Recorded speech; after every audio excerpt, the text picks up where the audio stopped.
Fala pessoal, Carol na área, trazendo mais um vídeo aqui no canal. No vídeo de hoje, vou contar para vocês um caso que aconteceu em 1973. É um caso muito terrível, aquele tipo de crime que não faz o menor sentido. E uma das vítimas, nesse caso aqui, foi muito importante para a solução. Se você se interessa por esse tipo de conteúdo, casos criminais resolvidos, de mistério, convido você a se inscrever aqui no canal. Todas as semanas eu trago esse tipo de conteúdo aqui para vocês, 3 vezes na semana. Então se você ainda não for inscrito, se inscreve no canal, deixa um like nesse vídeo, que isso é muito importante, e também ativa o sininho de notificações. Então bora vir comigo que hoje nós vamos conhecer o caso O Crime em Gitche Manitou.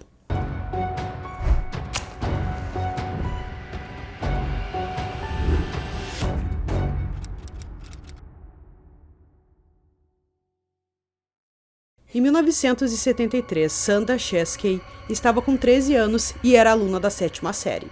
Ela foi descrita como uma garota muito madura e que sempre fazia o possível para ficar longe de problemas. Em pouco tempo, ela tinha se mudado da Dakota do Sul para a Iowa. Por mais que fosse recente, ela já tinha feito alguns amigos e se adaptado à nova cidade. Nessa época, ela estava namorando um jovem mais velho chamado Roger Ensign, que estava com 17 anos. No dia 17 de novembro daquele ano, seu namorado a convidou para passar a noite em um local chamado Gitche Manitou State Preserve, o local em meio à natureza que se estendia pela fronteira entre Iowa e Dakota do Sul. Nesse passeio também iriam alguns amigos do Roger chamados Stuart Bade, que estava com 18 anos, Dana Bade, irmão de Stuart, que estava com 14, e Michael Haddart, de 15. O local era bem isolado e Sandra não sabia disso. A única coisa que ela queria naquele momento era passar mais tempo com seu namorado. Depois de organizarem todas as coisas, os 5 entraram na van de Stuart e seguiram para Gitche Manitou. Ao se aproximarem do local, Sandra percebeu que era muito isolado e se arrependeu de ter ido. Roger disse que ela não precisava se preocupar, pois tudo ficaria bem. Infelizmente, ele estava errado. Quando chegaram na reserva, já estava de noite. O grupo acendeu uma fogueira e ficaram se divertindo em volta do fogo, contando histórias e cantando algumas músicas. Eles estavam se divertindo até que no momento eles escutaram alguns galhos sendo quebrados. Como eles estavam no meio da natureza, acreditavam que talvez fosse algum bicho selvagem que viu o fogo e decidiu se aproximar. Eles não ficaram preocupados nesse momento e continuaram ali se divertindo. Até que o barulho ficou assim mais intenso e o Roger e o Stuart, que eram os mais velhos, decidiram ir atrás para ver o que estava acontecendo. Ao se aproximarem da floresta, eles foram surpreendidos com estrondos muito altos. Nesse momento, Stuart percebeu que havia levado um tiro e avisou a todos que eles estavam em perigo. Em pânico, Sandra, Dana e Michael correram para se esconder atrás de algumas árvores próximas, quando 2 homens armados com rifles surgiram do meio da floresta. Ao se posicionarem em frente à fogueira, anunciaram que eram agentes do narcotráfico e que todos eles estavam presos por porte de drogas. Em seguida, mais um homem se juntou a eles. Quando os homens ordenaram que todos saíssem do esconderijo, os adolescentes, acreditando que os homens eram policiais, obedeceram. Assim que eles estavam à vista, outro tiro foi disparado, acertando Michael no braço. Quando ele caiu no chão, gritando de dor, Sandra e Dana também se jogaram no chão com medo de serem atingidos. Quando o trio estava no chão, eles foram atingidos por chutes. Os homens armados se chamavam por apelidos. O alto e magro, que falava mais, era chamado de The Boss. Já os outros 2 eram Headshot Face e Junior. Quando os adolescentes estavam em pé, The Boss agarrou Sandra e a levou até a van de Stuart. Ele então amarrou as mãos dela antes de colocá-la no veículo. Após uma breve conversa com seus comparsas, ele dirigiu e se afastou do local com a jovem de 13 anos junto. Dentro da van, ela perguntou ao The Boss se seu namorado ficaria bem. O líder a tranquilizou e disse que os rifles estavam carregados com dardos tranquilizantes e não balas. Ele assegurou-lhe que seus amigos estavam apenas dormindo e estariam tão bem em poucas horas. Naquele momento, ela não sabia, mas era tudo invenção do The Boss. Assim que ela e The Boss estavam fora de vista, os outros 2 levaram Dana, Michael e Stuart para uma caminhonete. A dupla disse que os levaria até uma delegacia. Ao invés disso, assim que chegaram ao veículo, todos os três foram baleados em suas cabeças. Depois de dirigir pelo que pareceu muito tempo, The Boss finalmente parou na entrada de uma velha casa de fazenda. Quando ele conversou com Sandra, o líder ficou surpreso quando ela disse que tinha apenas 13 anos. Ele disse que tudo ficaria bem e queria tirá-la daquela situação. Em seguida, uma caminhonete azul estacionou ao lado deles. Antes que Sandra soubesse o que estava acontecendo, The Boss saiu da van e o homem que ela conhecia como Junior assumiu seu lugar. A presença dele fez o medo que ela sentiu no acampamento voltar em um instante. Quando ele exigiu que ela tirasse a roupa, Sandra soube o que estava prestes a acontecer. A garota de 13 anos foi abusada e depois The Boss voltou para o carro e não disse uma palavra sobre o que tinha acabado de acontecer. Depois disso, ele pediu informações sobre como chegar à casa de seus pais. Cumprindo sua promessa de tirá-la dessa situação complicada, ele a levou para casa. Antes de deixá-la ir, seu sequestrador havia avisado Sandra que ele sabia onde ela morava e que voltaria e terminaria o trabalho se ela contasse uma palavra sobre o que tinha acontecido naquela noite a alguém. Nesse momento, ela não fazia ideia do que tinha acontecido com seu namorado e amigos, e ela apenas acreditava que eles estavam dormindo por causa dos tranquilizantes. Para ela, aquilo não passava de um pesadelo, e ela se sentiu bem quando voltou para casa. Algumas horas depois, um casal encontrou os corpos de 3 garotos na reserva de Gitche Manitou. Quando a polícia chegou ao local, eles determinaram que todos os adolescentes haviam sofrido ferimentos de bala na cabeça. Na tarde de 18 de novembro, Sandra entrou em uma delegacia e contou tudo o que tinha acontecido na noite anterior com os policiais de plantão. Nesse momento, ela ainda não sabia que seu namorado tinha morrido. Quando ela contou o que tinha acontecido, principalmente com ela na noite anterior, que ela foi levada num carro, que 3 homens apareceram quando estavam na floresta e atingiram o seu namorado e seus amigos com tranquilizantes, a polícia ficou meio desconfiada e não estava entendendo bem o que ela estava contando, até porque a polícia sabia uma parte da história que ela, até aquele momento, não sabia, que não era tranquilizantes que aqueles homens usaram, e sim balas de verdade, e que os 4 tinham morrido. No dia seguinte, ela foi informada de que seu namorado havia falecido, assim como Stuart, Michael e Dana. O fato dela ter sobrevivido milagrosamente levou os detetives a acreditar que havia mais na história do que ela estava contando. Na esperança de descobrir o que realmente aconteceu, os investigadores pediram a Sandra que fizesse um teste do polígrafo, no qual ela passou sem problemas.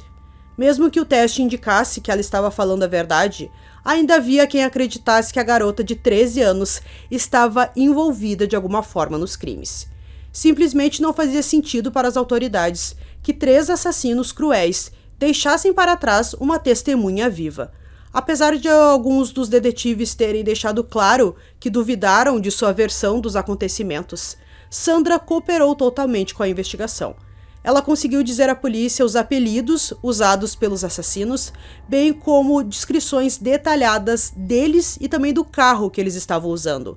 Embora ela não soubesse o endereço, ela também contou a eles tudo o que lembrava sobre aquela fazenda onde ocorreu o abuso. 10 dias depois que os assassinatos vieram à tona, um oficial concordou em levar Sandra até o local para ver se ela encontrava a fazenda. Em algum momento, Sandra avistou um tanque de combustível vermelho parado em frente a uma casa de fazenda na cidade de Hatfield, na Dakota do Sul, a meia hora de Gitche Manitou.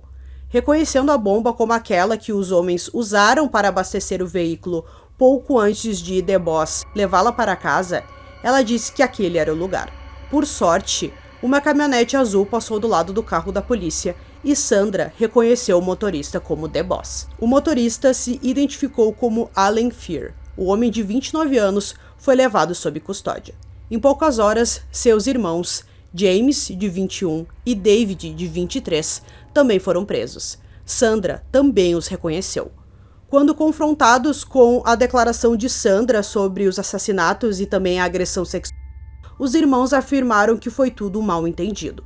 Os irmãos contaram que naquela noite eles estavam na floresta caçando alguns animais, até que eles viram o grupo ali dos 5 amigos fumando maconha. E eles sabiam que eles não podiam estar fumando maconha naquele local, e eles meio que quiseram dar uma de policiais e acabar assustando ali os jovens. Mas eles contaram que o Stuart e também o Roger se aproximaram deles ali naquele momento e eles ficaram assustados e acabaram atirando ali no grupo de 5 amigos, o que não fazia muito sentido e parecia que eles apenas tinham combinado de contar essa história. Quando James, também conhecido como Junior, foi confrontado com as alegações de abuso, ele insistiu que o sexo foi consensual e ele alegou que foi ela quem o procurou. Quando os terríveis detalhes dos assassinatos se tornaram públicos, a comunidade ficou chocada com a violência. Depois disso, os moradores começaram a trancar as portas e não confiavam mais tanto uns nos outros. Em 12 de fevereiro de 1974, David Fear se declarou culpado de 3 acusações de assassinato e uma acusação de homicídio culposo. O juiz posteriormente impôs uma sentença de prisão perpétua sem possibilidade de liberdade condicional. Quando a pena foi anunciada, David recusou-se a aceitar a decisão, exigindo ser condenado à morte. Ele argumentou que preferia morrer ao passar o resto de sua vida atrás das grades, mas sua pena não foi mudada. 3 meses depois, em 20 de maio, um júri considerou Allen culpado pelos assassinatos em primeiro grau de Roger, Stuart, Dana e Michael. Ele também foi condenado à prisão perpétua. Menos de um mês depois que o veredito foi dado, enquanto Allen aguardava transporte para a prisão, ele e seu irmão James fugiram. Depois de roubar um veículo, a dupla fez um longo caminho antes de ser pego pela polícia. A polícia acreditou que Allen pudesse se vingar de Sandra. Com isso, policiais armados ficaram de guarda sobre a casa dela e também cuidando de sua família 24 horas por dia, até que os irmãos fossem presos novamente. Em 3 de dezembro de 74, James Freer foi considerado culpado dos mesmos crimes de seu irmão David e condenado à prisão perpétua sem possibilidade de liberdade condicional. Um psiquiatra estadual determinou que James tinha um QI de 85 e não controlava seu comportamento. Embora os promotores acreditassem que o abuso ocorreu exatamente como Sandra disse, eles sentiram que fazê-la reviver tudo aquilo que tinha acontecido na frente de um tribunal lotado só aumentaria seu trauma. Até hoje, todos os 3 irmãos permanecem atrás das grades. Depois de vivenciar tudo aquilo, a vida de Sandra nunca mais foi a mesma. Quando ela finalmente voltou à escola, ela foi condenada pelos outros alunos, muitos dos quais ela havia considerado seus amigos. Ela ouviu boatos de que seus pais os haviam proibido de ter qualquer coisa a ver com a Git Girl. Esse foi o apelido que ela recebeu, pois muitos acreditavam que ela tinha algo a ver com o crime. Um ano depois, ela abandonou a 8ª série. Infelizmente, Sandra passou grande parte da sua adolescência mantendo a sua cabeça baixa e os olhos no chão. Além de ser julgada pela população, ela foi atormentada por muitos anos por pesadelos horríveis nos quais os assassinos vinham procurá-la, determinados a se vingar.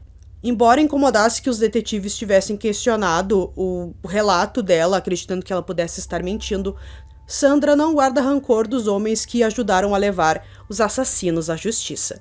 Embora ela enfatize que eles não a maltrataram de forma alguma, ela admite que eles eram muito céticos e que isso deixou ela mais estressada e com mais medo do que pudesse acontecer. Sandra finalmente conseguiu deixar para trás tudo o que aconteceu. Embora às vezes ela tivesse sido oprimida pela culpa do sobrevivente que pesava sobre seus ombros, ela finalmente chegou à conclusão de que não havia nada que ela pudesse ter feito para evitar o que aconteceu. Ela escreveu um livro sobre o ocorrido em 2016, seguido por uma sequência lançada em 2018. De acordo com as notícias, Sandra agora mora em Iowa com sua família e frequentemente visita as famílias das vítimas, com quem mantém um relacionamento. Ela também viaja por todo o país para sessões de autógrafos e defende sobreviventes em suas redes sociais. Então, pessoal, concluindo esse caso aqui para vocês, como eu contei algo extremamente aleatório, a gente vê que os irmãos eram muito maus e que eles só queriam machucar aqueles jovens naquela noite, não faz muito sentido esse caso aqui, e também terem deixado ela, é um caso realmente assim que a gente não entende muito o que aconteceu, o que passava na cabeça desses irmãos, mas a gente vê também que ela tinha apenas 13 anos e ela passou por tudo isso que aconteceu, além de perder o namorado ali, os amigos. Depois ela precisou ver a população ali da cidade a julgando, dizendo que ela tinha algum envolvimento. Realmente não deve ter sido fácil para ela, mas a gente fica feliz que ela deu a volta por cima. Então espero que vocês tenham gostado desse vídeo. Esse foi mais um vídeo aqui no canal Durmam Bem e até o próximo.